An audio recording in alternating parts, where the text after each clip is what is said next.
everybody, it's Dr. Glockenflecken. And Lady Glockenflecken. Guess what? We are bringing our live show, Wife and Death, to Lebanon, New Hampshire, September 15th at 7:30 p.m. That's right. Back to the Upper Valley at the Lebanon Opera House. So I went to med school at Dartmouth. Yep, I went to grad school there. And we wanted to come back and put on a show for the community. We cannot wait. It's going to be a blast. You can find tickets at our website, glockenflecken.com/speaking, or go to LebanonOperaHouse.org. We'll see you in September.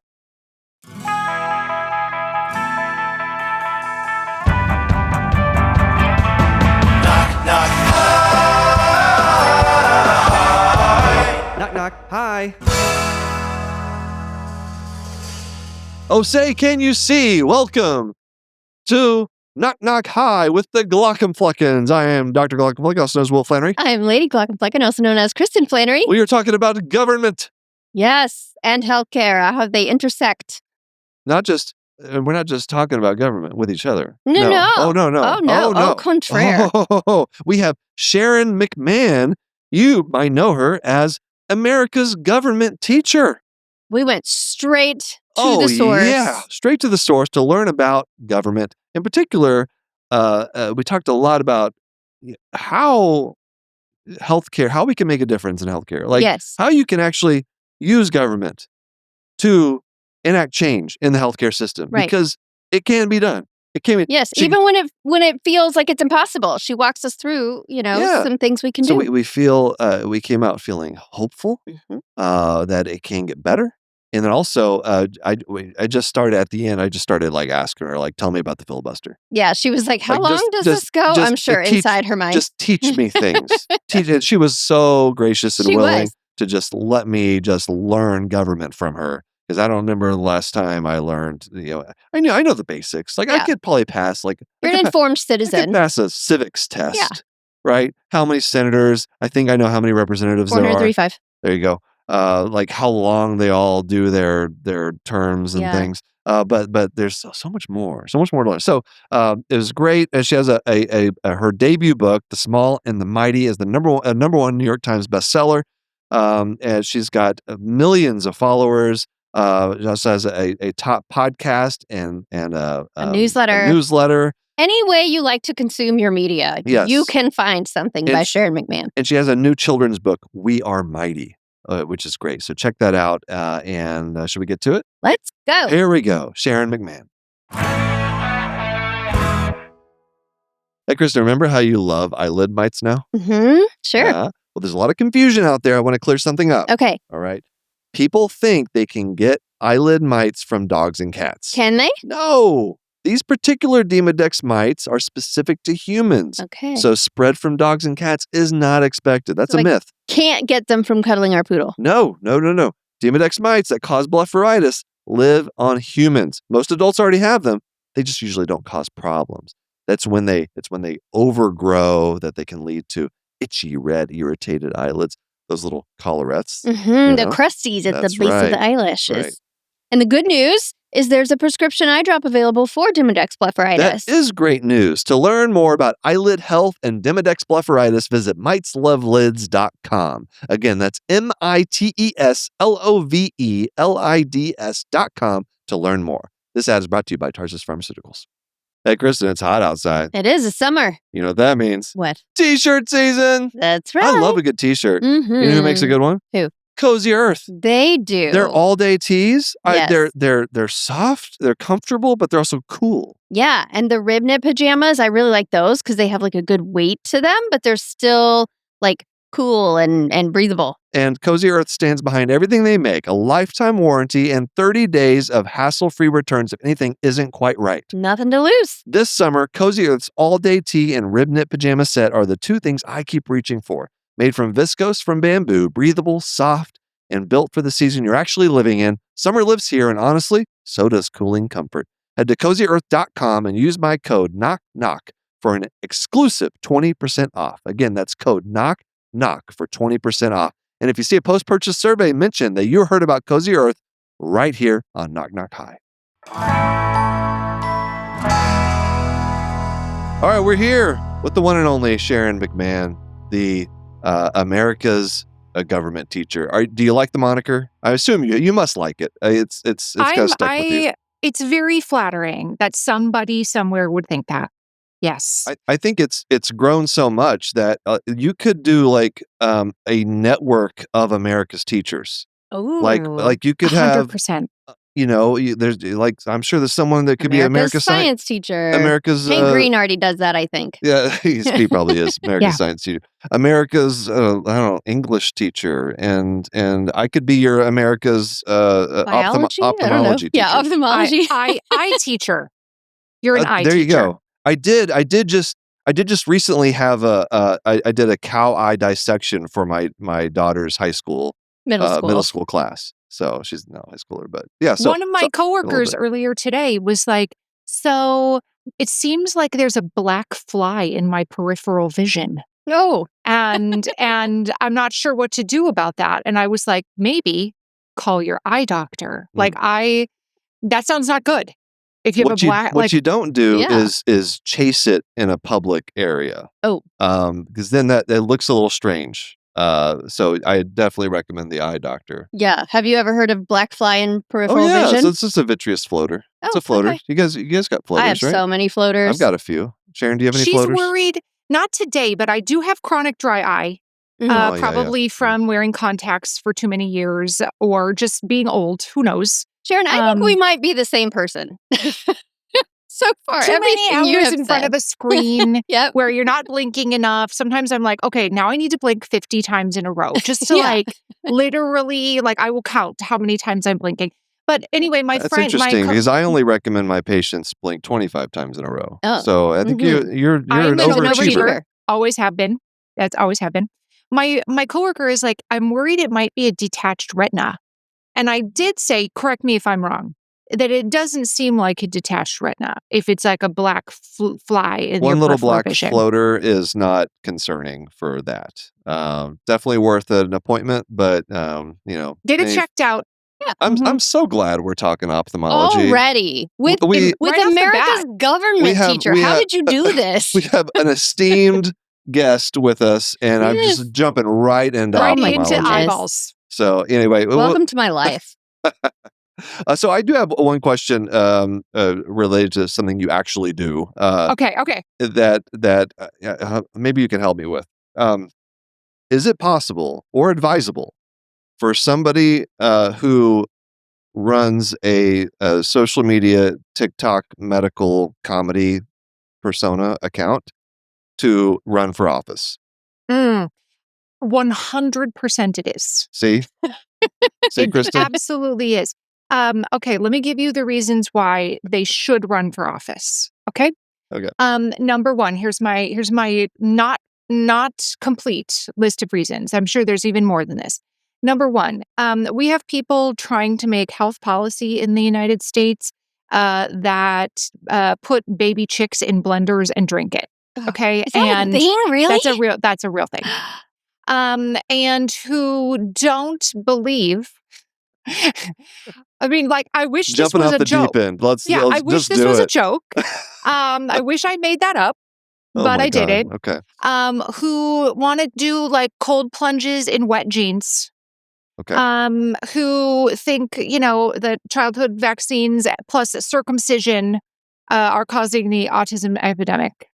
All of those things. So somebody with actual science qualifications is sorely needed in the United States. Sorely needed. That's the first one. We need more evidence-based thinking. Number two, we need people who are good communicators and who can communicate well with the general public. It is not super often, and y'all have been to college and you know this is true, that it's not super often that somebody with a high amount of subject matter expertise is also a great communicator and a great teacher. Those are not, we all have had many professors who know everything there is to know about whatever, particle physics, but who can barely help students understand it, that have a very difficult time communicating difficult concepts to people.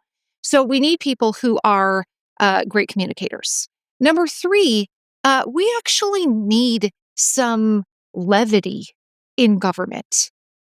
Things have gotten way far out of control, way off the deep end. And People actually appreciate people who seem authentic, and an authentic person has a sense of humor, right? Like most of us are not just sitting around screaming at each other all day long. And if you are, then you might need to see a different kind of doctor for psychiatric evaluation. But most of us joke with our friends. Most of us send funny memes to each other. Most of us enjoy a balance of serious conversations and also things that are amusing you that day. So we also just need people who are going to show up with authenticity and not used car salesman vibes. So those are just 3 non-complete reasons why I do think science communicator comedy physicians should run for office. Now that you say that, I have not heard very many comedy routines on C-SPAN. No, not common. It doesn't happen very often. Well, I couldn't agree more, and so I'm going to keep working on Kristen to let me, because I think people are maybe joking, maybe not joking. Whenever they told me that I should consider, this is the thing. I'm not a politician's wife in any stretch of the imagination. But you could be. I might be a liability for you. Well, I mean, but okay, is Melania Trump a politician's wife? Well, no, she would tell you right. no. This is true. This is not a slam against her. She would tell you to your face that she's not. So, I mean, times have changed. It is no longer, just endless lines of grip and grins where you got to kiss all the babies and stand by your man and look cute. Like that's no longer what's expected of political spouses. Yeah, I feel like the current administration has really opened up the possibilities all the rules out the door for who can show up and be in Congress. Well, one thing I want to try to accomplish in talking with you is it's such an honor to talk to you, and I so appreciate how you've approached education and just making government accessible to so many people. It's kind of like what I try to do with some of the healthcare system things that we're experiencing. But one thing I see constantly in the comments on social media is basically like learned helplessness. There's a lot of that in medicine. It's just like this feeling like nothing can change, we can't make this better. And so I think that comes from people just feeling like government doesn't listen, like the Congress, they don't get it. They don't care. They're putting baby chicks in blenders. Right. Why even try? So if we can just talk for a bit about like why physicians in particular, but also patients, why we should have hope that we can make the healthcare system better through government. What a great question. And I fully appreciate what a large, seemingly intractable problem this seems like to the general public. Especially because we all know people who are like, and then I did the following things and nothing happened. They feel like they're banging their head against a wall sometimes and that nothing is changing. And we all know people whose like insurance company has denied their life-saving medical procedure, or, we all know many stories of that. My husband has had a kidney transplant. So I have been through the medical system from that direction. Yes. From everything that's involved with very involved, medical needs. Yeah. Drug regimens, et cetera. So here's the thing that I keep coming back to is that number one, we built this system. This is not a volcano, okay? That just like forces of the earth, right? Tectonic plates, right? Gravity, where there's like nothing we can do about a volcano. What are we supposed to do about the tides of the ocean?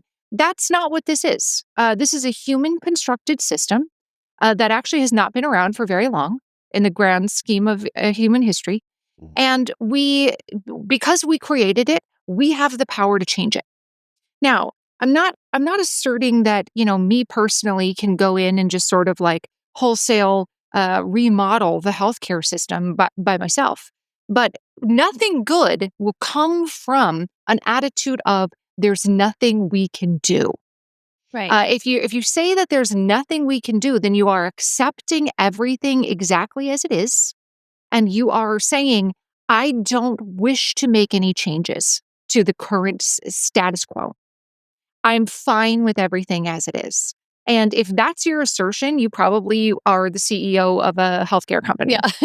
Right? Right. You probably are getting a $30 million bonus at the end of the year. Yeah. But we have to get out of the mindset that this problem is too large for us to do anything about, because nothing good comes from that mindset. If we look back at history, which I am, always enthusiastic to do, if we look back at history at other large intractable problems that have plagued society, for example, the inequality of women, the fact that we enslaved people in the United States for hundreds of years, these very, very large societal problems that required significant remodeling of human society in order to affect change on. We did not get change on those fronts. We did not end enslavement of humans. We did not grant women equal rights in society because people threw up their hands and said, this problem is too big for us to do anything about. There's nothing that can be done. People have owned slaves for thousands of years. What are we supposed to do about it? If that had been the attitude of the abolitionists or the suffrage workers of society, we would be stuck exactly where society was in the year 1700. So we have to be willing, number one, to set aside our own perception of the issue and continue to press forward doing good work, just as the people who've come before us have done.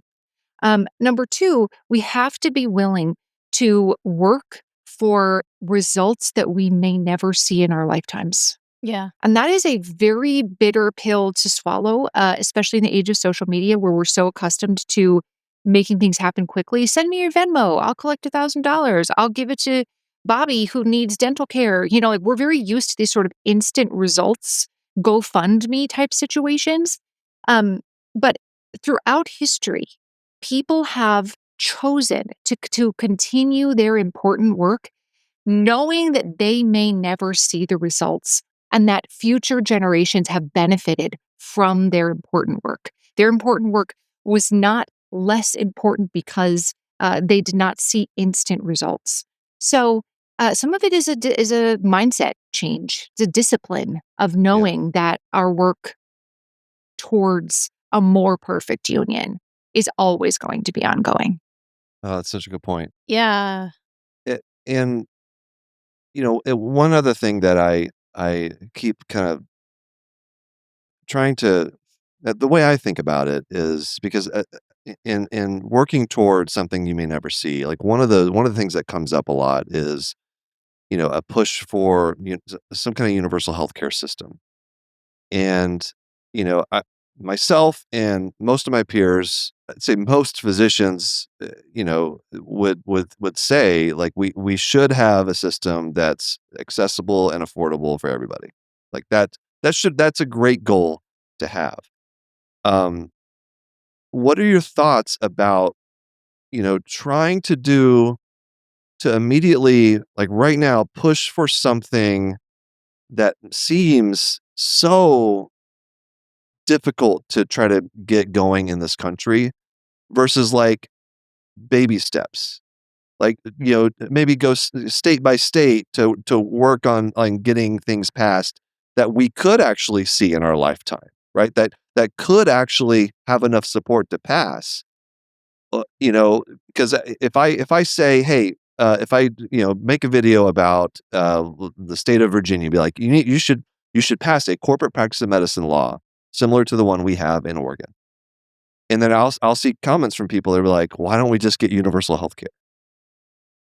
I'm like, yeah, like that would be great.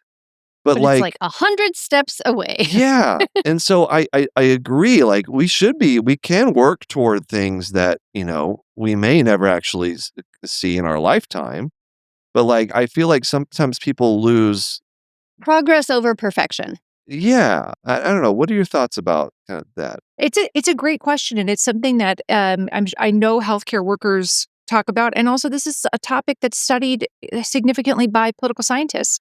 To what extent do we want, say, the Emancipation Proclamation, where we are literally willing to start a war over an issue that we feel that strongly about, versus incrementalism, right? Like the civil rights movement Well, that's a good word. began with incrementalism of working for, okay, Montgomery bus boycott. We're going to get equality on public transportation in this city. And then we are going to work to get, equality on, college campuses.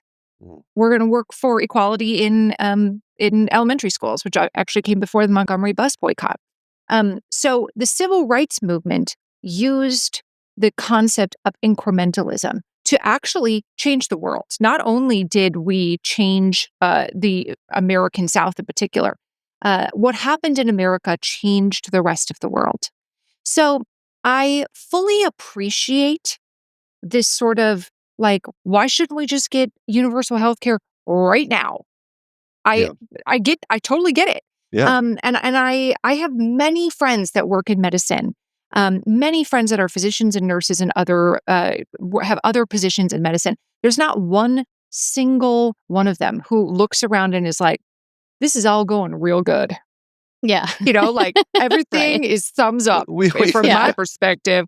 My sister is a nurse, and they literally talk to any nurse. They will have 10 things that happened on that shift. It almost seems there's just so many things that are wrong. It's like, where do you focus your energy? Right. Okay. So here's what I would say. I do think at this juncture where we are politically in the United States, that getting a federal universal health care law is going to be a very long process. Are you familiar with the concept of the Overton window? No, I'm you know what that definitely is? not. Okay, this is a political science concept, which is named after a political scientist whose last name was Overton. There are 100 senators. I know that. Excellent. Okay. 435 people in the House of Representatives. The Overton window is this concept of there's a continuum of behaviors, human behaviors. And they range from absolutely unthinkable on the right to absolutely unthinkable on the left. And inside of this box, which is called the Overton window, is what is currently socially acceptable. Right now in the Overton window, women can vote. People of all races have equality in society. But 150 years ago, that's not what was in the Overton window, right? The Overton window was far down the scale where it was acceptable for wealthy white men to rule society. So over time, the Overton window moves along this continuum to embrace things that are acceptable in society. It used to be that we didn't have a system like an insurance system that, paid for people's health care. And it was, just like sometimes you can't pay the doctor, then don't call one. That was just acceptable we didn't have laws that required emergency rooms to provide treatment. You don't have the money right now, don't go to a doctor. That used to just be acceptable within the Overton window. Now we have made enough progress that we all now agree that EMTALA is a good law to have, that people should not get in a car accident and then just bleed to death on the sidewalk, that we should have a system where an ambulance comes and picks you up and brings you to the emergency room, regardless of your ability to pay. And that is, an example of the Overton window having moved over time. Now, currently in the Overton window is not federally passed universal health care in whatever form that looks like, whether it's Medicare for all, I don't think the United States is ever going to completely abolish private health insurance. I don't think that's on the table. I agree with you. Right. But I do think there are other countries that have universal health care that also have private insurance, like the UK, where you can still purchase private insurance if you want, but everybody is guaranteed a certain minimum level of appropriate health care for them. So we're not currently in a place federally with the Overton window where we're going to pass universal health care next year, for example. But there are some states that can at least expand Medicare or Medicaid accessibility, that are at least in a position to want to expand accessibility for their residents. And here's the value in that. There is an inherent unfairness if you live in a state that values access to healthcare and other people live in a state that doesn't. There is an inequality in that. That's just true. But states function as small democracy laboratories. And as one state has success with expanding Medicaid access, that then can become a model for other states to expand Medicaid access.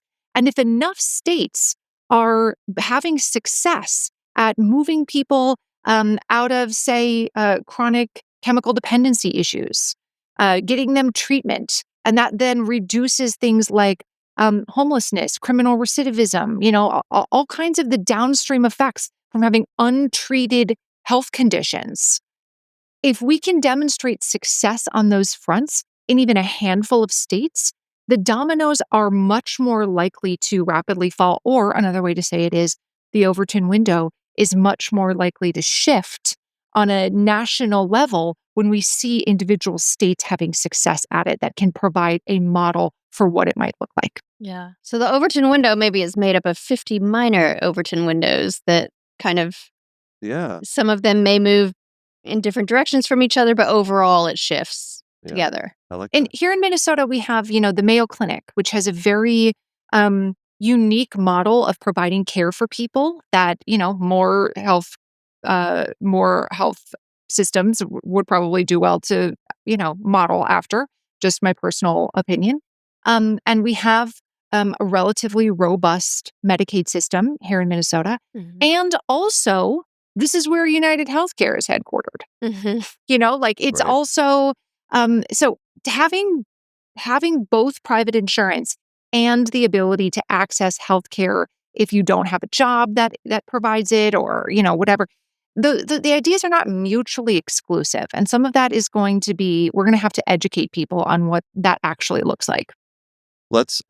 I love that you mentioned education. Let's take a quick break, and I want to come in back and talk about that and how it relates to social media.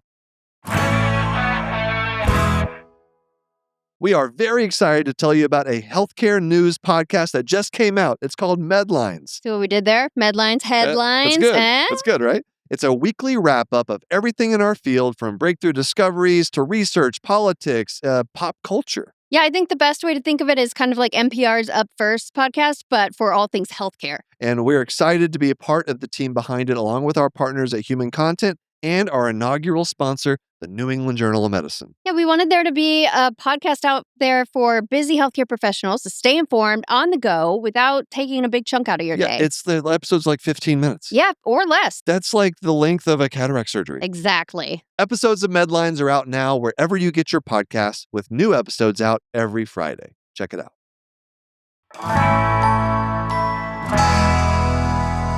All right, we're back with Sharon McMahon. So Sharon, one thing I've learned, and I as someone who you do a ton of education on social media and through your platform, what your thoughts are about this? Just the impact of education when it comes to creating like downstream changes in whether it's healthcare or education itself, or whatever the issue might be. Do you see that approach, like just education as a form of advocacy? What are your thoughts about that? There's lots of different ways to be involved in the system, right? Some people should be running for office.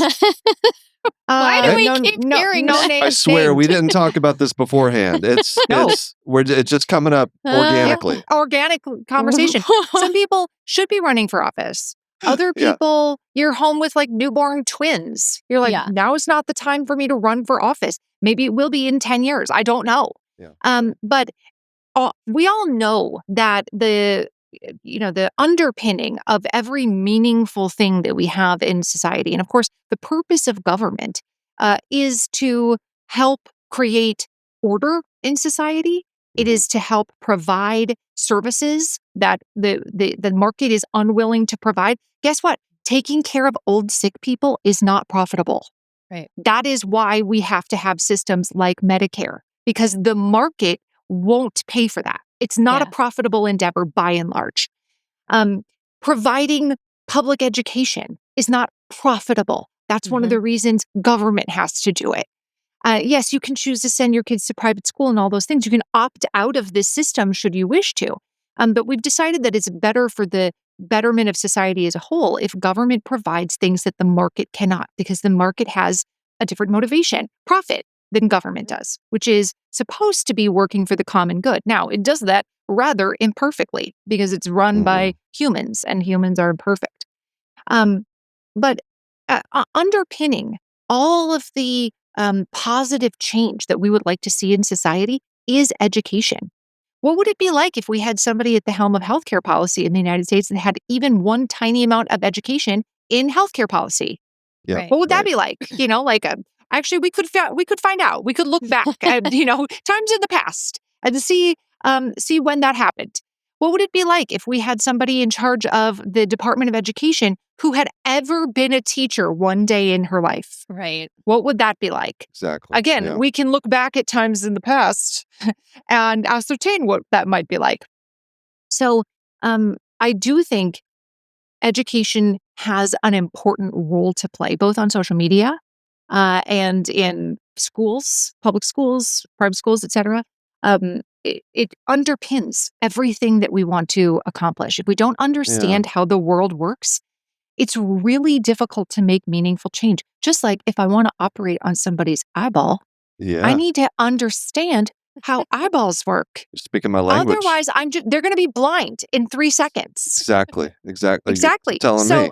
Exactly. So I need a strong, thorough education on how eyeballs work, along with all the things eyeballs are connected to, in order to make meaningful change if somebody's having eye problems. Exactly. And I've tried to educate my representatives about the steps of cataract surgery. They don't seem interested. They're not interested.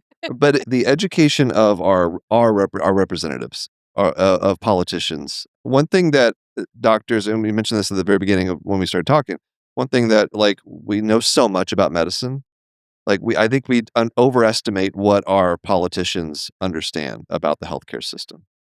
But in the end, there's things they're not going to get because they're not in it. They're not working in it. They're not. Maybe some of them have been experienced it as a patient, but many may have not, or at least not in the way that a poor person from a rural community experiences it. And so we tend to, I think, as physicians, overestimate what people in power in politics understand about our healthcare system. And so I see social media as a way to just kind of dumb things down, right? And make them more accessible. There you go. Yeah, there you I go. was That's gonna a say. much better way of saying it. Make it more accessible to a wider audience. And so I guess where I'm going with this is, do you think that actually might move the needle for some of these politicians? It's like we don't, at least I don't know what exactly is motivating them to pick up these issues that need to be fixed. Yeah, so maybe it's bi-directional, right? They need to understand more about the healthcare system, and physicians need to understand more about the political system. Yeah, right. So how does a senator from some state decide, this means something, like we need to fix Medicaid in our state, or we need to limit the influx of private equity into our state? Is it just dollars? Is it just it seems that way campaign sometimes. donations? It's easy to be cynical and feel like it is. Can somebody, a random doctor somewhere, somehow get an appointment with that person, explain a situation, and actually make progress? Okay, dollars do matter. That is true. And I would be blowing smoke up your booty if I told you that it didn't. Right. Humans are motivated by money. They just are. So dollars do matter. But there are tons of examples of individual private citizens who have managed to move the needle legislatively on a variety of topics. You follow Emily Calandrelli, the space gal? You know who she is? Yeah. Yeah. She helped get a federal law passed that protects nursing mothers bringing breast milk through airport security. Like she just did that. Like that actually happened in the last couple of years where she worked with a specific senator. And this is where having a large platform actually matters a lot because she has a large platform. YouTube followers, Instagram followers, TikTok followers. It was easier for her to have that kind of advocacy with her senator. Explain the problem to the senator. I'm traveling. I have a nursing baby at home. I'm trying to get through security. They're trying to make me pour out all of my breast milk that I'm trying to bring too much on the plane, et cetera, et cetera. Because she had a large following, not only did she have greater opportunity, she had a greater responsibility to advocate for something that she felt was an important thing for, mothers around the country. So you have a greater opportunity to make change than the average person does. And I mean, I can walk you through exactly how one might get an appointment with one's representatives. And we can do that another time, or I can do it whenever you want. But it is absolutely Do you have any possible. tips? Yes. Well, the first thing is That might be interesting for people to know. Start with your local representative's office. So representatives represent, and the House of Representatives represent fewer people than senators do. Senators are representing your entire state. And your representative will have at least one office in your district. Sometimes they have more than one office in your district if your district covers a large geographical area. Calling that office as opposed to their office in Washington, D.C. is often a way faster, more efficient way at actually getting an appointment with that person when they're in town. And they do regularly come back to the district. They get time off from Congress regularly to travel home to their district. They are far less booked with appointments when they're home than they are when they're in Washington, where they have all their committee meetings and they have all of their votes and they have to do, press conferences and, like all of the things that are happening with their congressional duties. So you can call their office in Washington. That's certainly a strategy. But try, if your goal is a face-to-face meeting, try getting an appointment with them at their home office, the one that is in your district, at least one that's in your district. The other thing is to join an advocacy organization that is doing the kind of work that you want to see happen, because there is power in numbers. It is way more difficult to ignore 5,000 people than it is to ignore one person. One person can be an annoying dude on the internet. 5,000 people that all have, professional credentials, et cetera. Chris is pointing at me as the annoying dude on the internet. I did not do that. I did not point at you. We can all think of at least one annoying dude on the internet. His name's often Chad. Or Jason. Those are the two most common annoying dude on the internet. Those are the male names. Karens. I think that was published in some journal article somewhere. Okay. They did a study. The most annoying men on the internet are named Chad or Jason. Sorry, non-annoying Chads and Jasons out there. Yes, correct. Joining an organization will often have the infrastructure and the know-how. They already have relationships with your representatives. They already, they already have a pool of money to work with. Often working with an organization feels a lot less like banging your head against the wall because you're not trying to do everything alone. And that's why, again, looking back to history, organizations like suffrage organizations, abolitionist organizations, civil rights advocacy organizations were such an important part of, again, moving the needle, moving the Overton window. Joining those organizations often did far more than just trying to roll this Herculean stone up a hill all by yourself. So those are just two very quick things that somebody Are there any that you do. know of that are relevant, particularly relevant for healthcare? So like if healthcare professionals want to join an organization like this to make change within healthcare, are there directions they should look or organizations they should look to? That's a good question. I would need to, before I would give recommendations for that kind of an organization, I'd want to make sure that they're legit. Yeah. And I can tell you. Just your state medical society. Okay. That is a great place to start, or your specialty organization. Yes. Some of them are better than others. Some of them, I can tell you a lot of representatives are tired of hearing about wanting increased reimbursement. Yes. So if if you have another thing that you want to talk about, they'll probably be more. They'd probably love to talk about something else. Even though that is an important issue, but yeah, I'd say like your state medical and specialty organizations. That's a good, absolutely. Like strength in numbers, absolutely. If you live in a state where there's 8,000 physicians, that means a lot more than just, again, one dude on the internet. So having the force of all of these people, even if it's 25 people from your state medical organization who are signing on to a letter, that has a lot more weight than just a letter from one person. Yeah. What do you think? I'm going to put you on the spot here. What do you think is the single most misunderstood thing about how American government actually works? That's a great question. There's a lot of misconceptions. Yeah. That's what I want to know. Give me some. It's intentionally complicated. It's complicated on purpose. And so the idea that it's complicated is not necessarily a function of... sounds like healthcare. Yeah. The concept, the notion that it's complicated is by design. Yeah. It's complicated by design. And you can disagree with that design. I'm not saying you need to like it, but they set up back in 1787 when they were writing the Constitution, they set up a system that was complicated on purpose.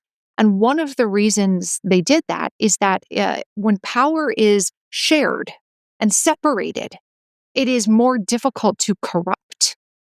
Mm-hmm. When power is consolidated, it is much more easy for one single individual to seize, or as people like George Washington referred to it as, to usurp the reins of power for their own, self-benefit. Mm-hmm. What a wordsmith. Usurp the reins of power. Usurp the reins of power. That's amazing. So if you think about where most of the early Americans, their ancestry came from, talking specifically about early white Americans who had the power to make these kinds of rules, they're coming from a heritage of authoritarian European government. Mm-hmm. They're coming from, if they were not European immigrants, their families were. They remembered what it was like to live in a system where the king would just decide what religion everybody needed to be. And when you got a new king, everybody would have to flip-flop between being Catholic and Protestant. Mm-hmm. And what it was like for people to just be subject to the whims of a single individual. Yeah. So they created a system that was far more likely to withstand the whims of an individual than a system that, was streamlined. Things that are streamlined are easier to corrupt. When did the founding fathers come up with gerrymandering? It was named after one of the founding fathers, actually, who was a governor, and his last name was actually not even Jerry. This bothers me. I don't like this. I don't like this fact. Okay, his last name was Gary, but it was spelled Gerry. This is Parks and Rec in real life. Mm-hmm. Jerry, yeah. It looks like the man's name Jerry, but it was pronounced Gary. Oh.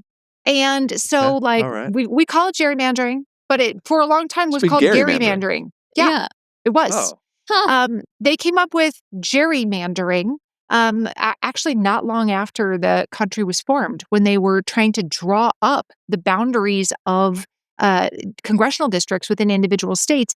And one of them looked like a salamander. And that is where gerrymander came from. Even then, they were gaming the system a little bit to for their own benefit. Yeah. But I will tell you that the current system that we have of the Electoral College, where one state's electoral votes, they all go to one winner of the presidential election. If you live in Oregon, good chance all your electoral votes go to the Democrat, right? Mm-hmm. Same with California and Washington. What happens to the millions of Californians who want to vote Republican? Right. It's like their votes for president just don't exist. What happens to the millions of Texans that want to vote for the Democrat. It's almost like their votes don't exist. That was not the system that the framers designed. They did not design a winner-take-all electoral college system. In fact, for the first 30 to 40 years of the United States, we did not have winner-take-all. There's nothing in the Constitution that says that. There's no federal law that requires it. States slowly adopted the practice. This goes back to exactly what we were talking about before about incrementalism. One state started doing it, and then another state started doing it, and other states were like, hold on, maybe we should do it too. And slowly the process spread where we now have winner take all when it comes to the Electoral College, as opposed to, with the exception of 2 states, as opposed to proportionate representation, where like if the Republican gets 40% of the vote in California, they get 40% of the Electoral College votes. And if the Democrat in Texas gets 45%, they get 45% of the Electoral College votes. That's not how the system works right now. But which are the 2 state holdouts? Nebraska and Maine. Nebraska and Maine allow for proportional representation, where whoever wins that district will get that state's get the electoral vote that is assigned to that district. That seems like such a more like common sense way to do it. So why did it take off that all 50 states eventually, who's that I first assume, state? or 48? Who's that first state? We're like, we're going to do this instead. Yeah. What was, like, legitimate question, like, what was the motivation for doing that? I don't know who the first state was that had a concerted effort of winner take all. But I can tell you that if you look back at, say, like this election of 1796, there were like 5 different candidates on the ballot. They also never envisioned a 2-party system. Okay, that was never, there were no political parties when the Constitution was written. In the election of 1796, there's like 5, 6 candidates on the ballot. All of them got some electoral votes, electoral college votes. It was all split up. You know, it was not even the sense of like, some in Virginia, 1 electoral vote went to this man, 2 electoral votes went to that man. The concept at the time was that the delegates would vote for the candidates that they viewed best, and everybody would get 1 vote. Now, of course, we changed that over time, but you really start seeing the consolidation of electoral college power in the early 19th century, and you see the adoption of this sort of widespread. Everybody's doing it, so we should do it too. You know, like in the 1820s, 1830s. Where is the Overton window when it comes to electoral college? Getting rid of the electoral college. Great question. In the 70s, when Richard Nixon was president, we came within like a hair's breadth of eliminating the Electoral College. Really? Yes. I didn't know that. Oh, very, very close to eliminating the Electoral College. Richard Nixon even said he would support it. And so there was one senator from South Carolina who filibustered the vote on whether or not the Electoral College should end, and essentially put off the vote so that it lost momentum. And we have come back to it, but it has never gained the same amount of momentum as it did in the 1970s under Richard Nixon. So right now, there is, in the Overton window, Gen Z hates the Electoral College. Yeah. Gen Z is like double middle fingers to you and your stupid idea. So they're actually working on end runs around the Electoral College right now. Like, how can we get rid of it without actually creating a constitutional amendment, which they know will be difficult to do? Right. And they have created something called, not just Gen Z, but like state legislatures, have created something called the National Popular Vote Interstate Compact. Have you heard of this? No. The NPVIC? It's so catchy. I don't know why we haven't. So catchy. Yeah. Where's the jingle? You need a sketch about this super catchy concept. Yeah. The idea is that once enough states have signed on to the compact, and a bunch of them already have, Oregon might be one of them. I would need to double check. Once enough states have signed on to the compact, it will go into effect. And what will happen is they will say, all the states who've signed on, all collectively agree, whoever wins the popular vote for president nationwide will get all of our electoral votes. And so what that will create is a system in which we never have a mismatch between who wins the popular vote and who wins the Electoral College. That it will ensure that the winner of the popular vote nationwide also wins the Electoral College in a way that doesn't require us to amend the Constitution to eliminate it. Right. So effectively, functionally it's kind of eliminated. De facto ending it. Right. Yeah. Interesting. I think if the electoral votes were proportionate, I bet I could get an electoral vote. One? A single one? You probably could. Sure. I could get one. Between your 5 million followers, so? I think you could get one. I don't see why not. Yeah. You would just need enough people in your state to recognize your name. That's all you need. Enough people in your state to recognize your name. Yeah. That means I have to go out as, I don't know if I'm allowed. I probably have to legally change my name to Glock and Flecken. Oh boy. Because I don't know if I could run under a fake probably name. Not. Anyway, that's probably frowned upon. That's neither here nor there. But okay, two before we wrap up, two things you mentioned, and as we were talking about Electoral College, that I kind of want to talk about, just on a basic level, an accessible level. And one of those is the filibuster. Yeah, why is that allowed? So, for number one, is this a purely American thing? I feel like it seems like a thing that just like we would just have, because it sounds like why is this the thing? So if you could shed some light on the origin of the filibuster. Yeah, it started as an accident. Oh, it started as an accident when Aaron Burr was the vice president. And Aaron Burr was bored because being the vice president was at the time an incredibly boring job. John Adams, in fact, hated being the vice president. He's the first vice president. He hated it so much. It was like constant griping. He would write letters back to people, and I'm paraphrasing, but be like, what in the godforsaken Sam Hill is this kind of job? It's the worst thing I've ever heard of. Like, it's so boring. I have no power. Well, wasn't this whenever it was like the second place? Whoever got second place just automatically became the vice president? Right? Yes. So it's like they weren't like running knowing they were going to be vice president. That's right. They were just like happened to be vice president. They just happened to get yes, exactly. Exactly. There was no like George Washington asked me to be his vice president. It was more like you lost. You're vice president. You get this useless job. Enjoy. You get this job that nobody wants, that has only one constitutional authority, which is break ties in the Senate and show up if the president dies. Those are the only jobs. It's like you're really incentivizing your vice president to murder your president, but what do I know? Checks and balances. So Aaron Burr is sitting there listening to the Senate argue and is going through the Senate rule books because Congress makes their own rules.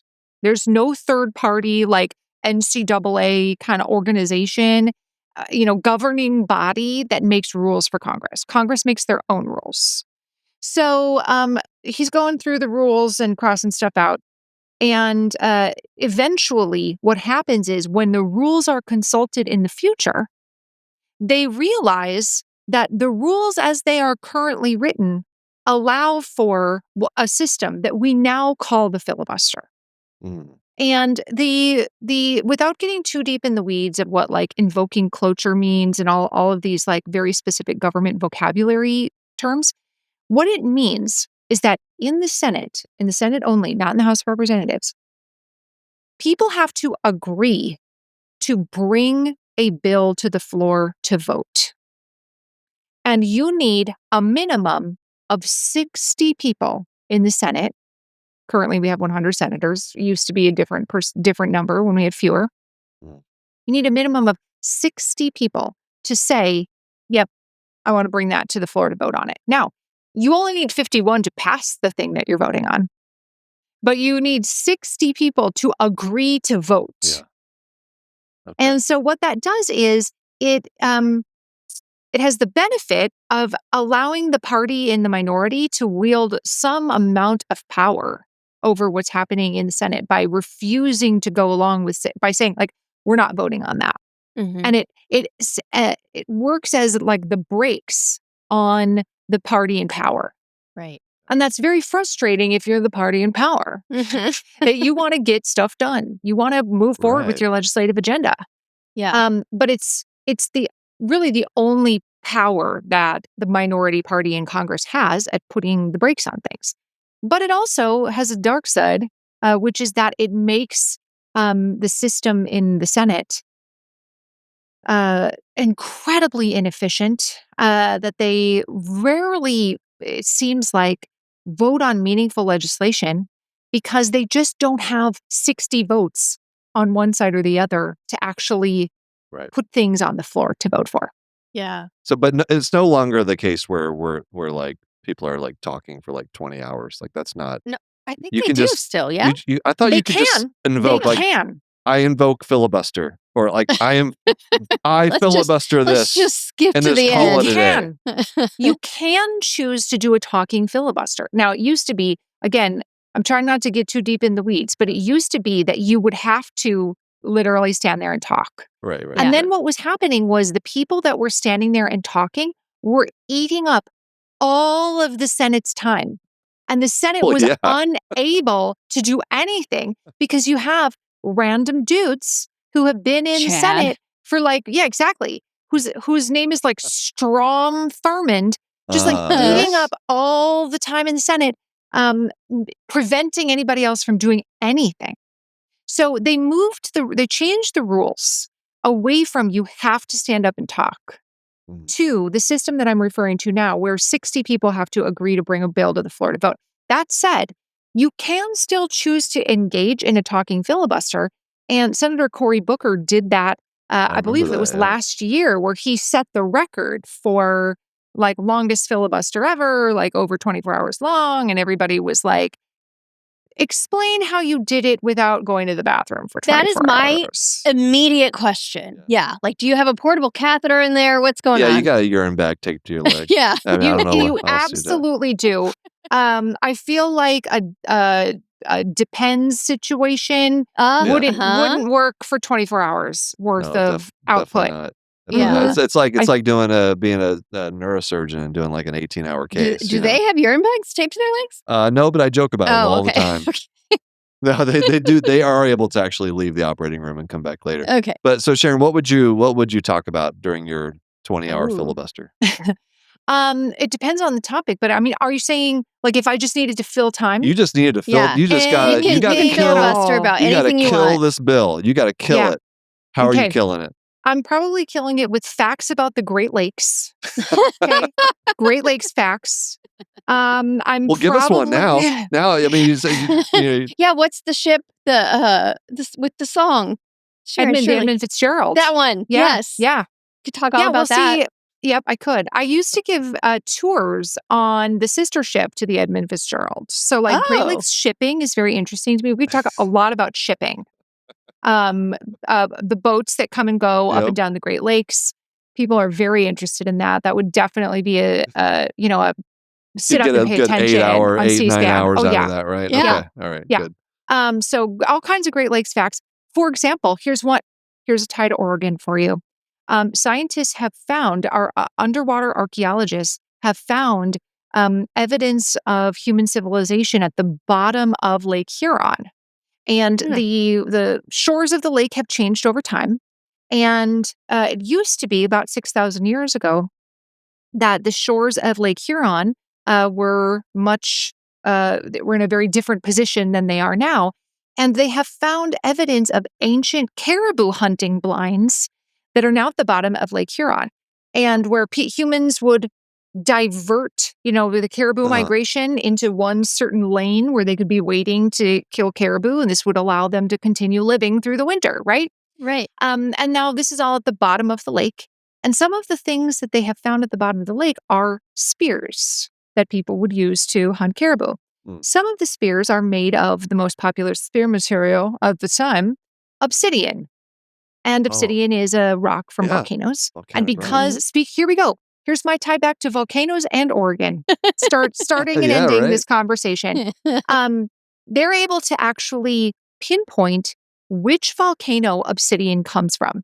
because every volcano has its own unique imprint. Signature. Exactly, its own unique signature. Well, these 6,000-year-old spears, the bottom of Lake Huron, come from obsidian from a volcano in Oregon. That is Which crazy. We have several of those. Crazy. It's crazy to think about that 6,000 years ago, there was enough trade on the North American continent to trade obsidian spear tips from Oregon all the way over to what is currently Michigan. Oh, that actually makes more sense. I was thinking that there was an explosion. No. Oh. That no. caused the rock to go all the way. When we think about what you're saying explosion. makes much more sense. Yes. See, this is why you're the teacher. This is. But if we think about 6,000 years ago, we're thinking of, that's pre-recorded history. Yeah. Right? Like we're not thinking, most Americans' concept of history on this continent begins with European colonists, right? We might at least some level know, Native Americans were here before European colonists. We probably know that, but we know very little about them because, again, this is pre-recorded history. Right. But the idea that there were trade routes running the span of the North American continent says a lot more about how advanced Native American civilization was than our perception. Right. Wonder what they would have thought of the filibuster. Yeah, not much. Probably not I can much. tell you that right now. Not much. Yeah. Well, Sharon, thank you so much for joining us. This was an awesome.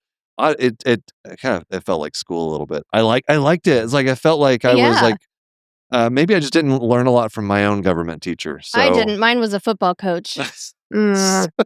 So, no, this was awesome. We've seen how that worked out. Yep. So let's talk a little bit about so you have your book, The Small and Mighty, which people I think that would be a great one for healthcare professionals to check out right now because it's the story of just individual people, right? That change the course of history. Yes, yeah. Yep. That is. I have a brand new children's book out that came out on May 19th called We Are Mighty. This is it right here. There it is. We Are Mighty. Yes. Yep. Awesome. And you can also read my newsletter at thepreamble.com or find me on social media at Sharon Says So. You got that. And check out the podcast and newsletter, The Preamble. And just thank you so much. It was a pleasure talking to you.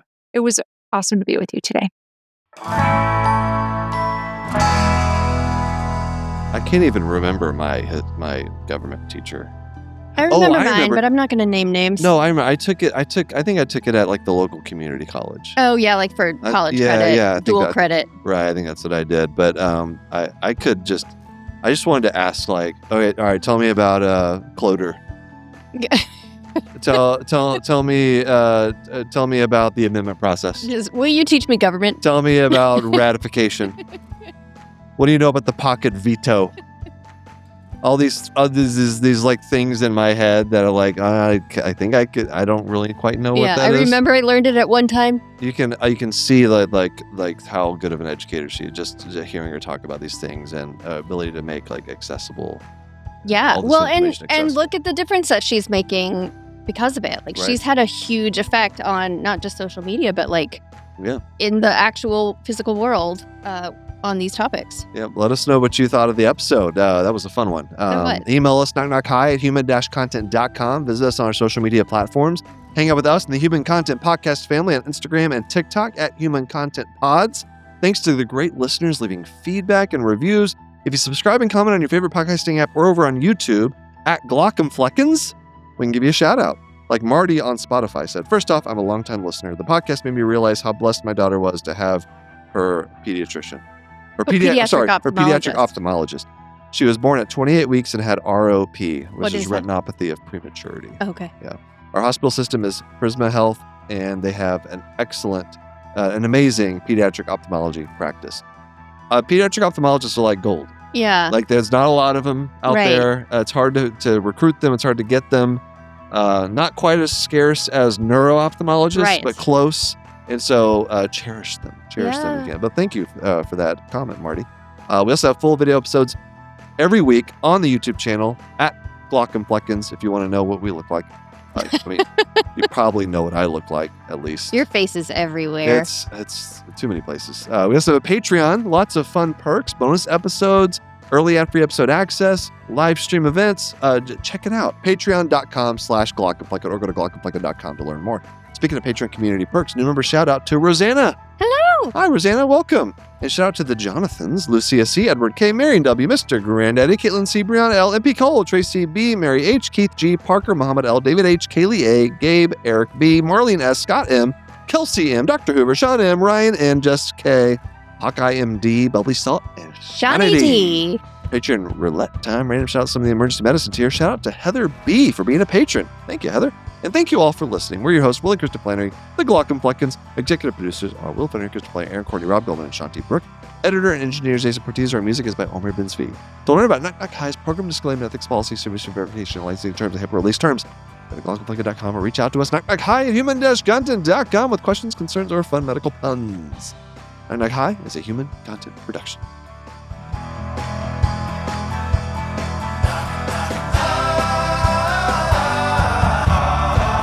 Knock, knock, goodbye.